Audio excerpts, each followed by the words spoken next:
Luke chapter 16. Jesus told his disciples, there was a rich man whose manager was accused of wasting his possessions.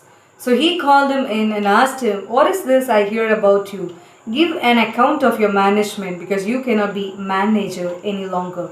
The manager said to himself, what shall I do now? My master is taking away my job. I am not strong enough to dig, and I am ashamed to beg. I know what I'll do so that when I lost my job here, people will welcome me into their houses.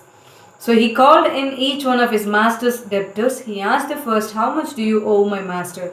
900 gallons of olive oil, he replied. The manager told him, take your bill, sit down quickly and make it 450. Then he asked the second, and how much do you owe? 1,000 bushels of wheat, he replied. He told him, take your bill and make it 800. The master commanded the dishonest manager because he had acted shrewdly. For the people of this world are more shrewd in dealing with their own kind than are the people of the light. I tell you, use worldly wealth to gain friends for yourself, so that when it is gone, you will be welcomed into eternal dwellings.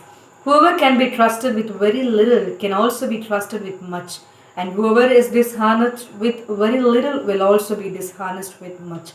So if you have not been trustworthy in handling worldly wealth, who will trust you with true riches? And if you have not been trustworthy with someone else's property, who will give you property of your own?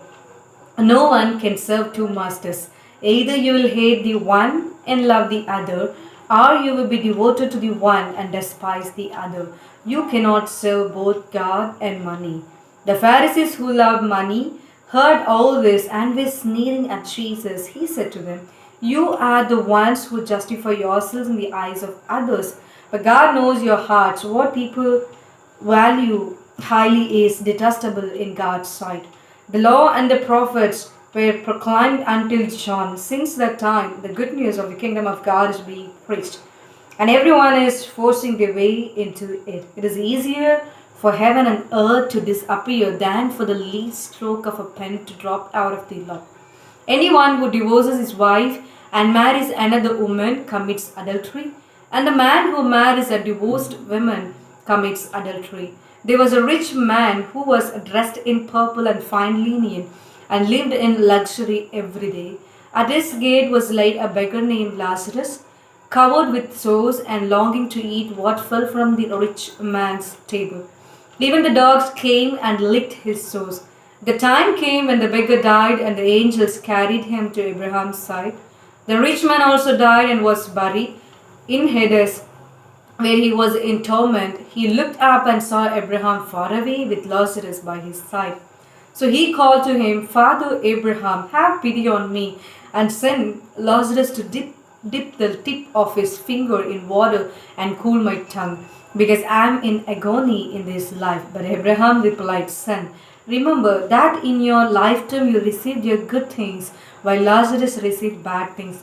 But now he is comforted here, and you are in agony. And besides all this, between us and you a great chasm has been set in place, so that those who want to go from here to you cannot, nor can anyone cross over from there to us.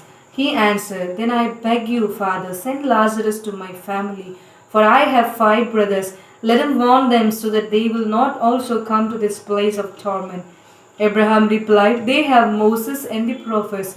Let them listen to them. No, Father Abraham, he said, but if someone from the dead goes to them, they will repent. He said to him, If they do not listen to Moses and the prophets, they will not be convinced even if someone rises from the dead.